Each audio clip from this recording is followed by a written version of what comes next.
right, so my challenge for you was to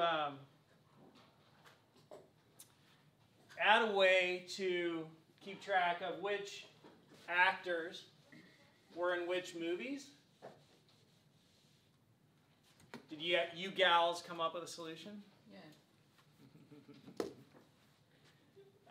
So what would that solution look like? Who wants to tell me what to do? Or what did you come up with? Explain it.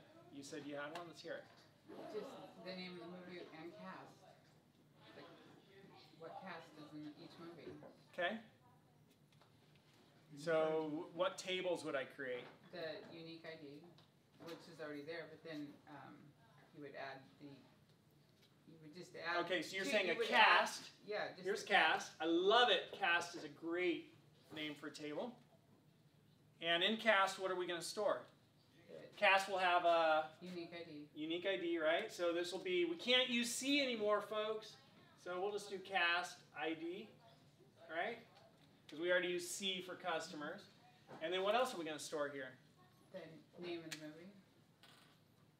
The name of the movie? Well, I don't know. What would be a smaller amount of, okay, what if it was like? Well, the director, probably the rating of the movie, or all the actors. So we want to, for the cast, we want to know which actor was in which movie. For the rentals, we want to know which customer rented which movie. Now we want to know which actor was in which movie. So the least amount of information that we could store here would be movie ID, right? So which movie? And then we're going to create a new table, and we'll have actor ID, right? And then we'll have the actor table. And in actor table, we'll have actor ID. And then we'll have, I don't know, maybe, I guess we're prefixing these all with actor. Actor first name. Actor last name. Except my color coding just went poop. Actor first name. Actor last name, right? And then whatever else we want to store about the actor. And then we could say, like these are just going to be cast ID. It's always just going to be sequentially increasing. It's just going to increment. It's just going to be unique. They can't repeat. And then this one, movie ID, right? Maybe it's going to be in movie 4 we had actor 2. In movie 4 we had actor 3. In movie 5 we had actor 1. In movie 5 we had actor 2. In movie 5 we had actor 7. Right? So we have, we could put in as many in one movie,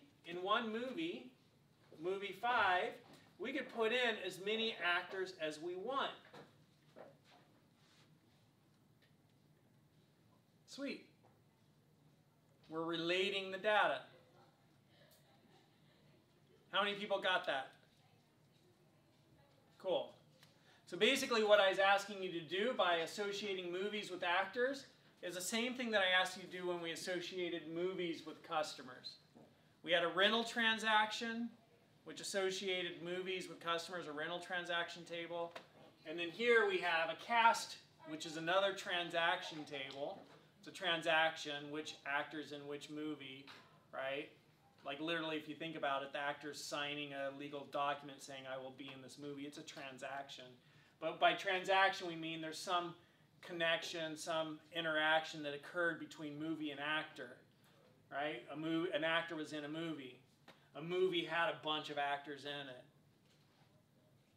Cool. So that's how we do that one. What if for actor, let's say that, we want to store phone numbers, an unlimited number of phone numbers for each actor, right? Like we need to know how to get a hold of Tom. The artist formerly known as Tom, we need to know how to get a hold of him.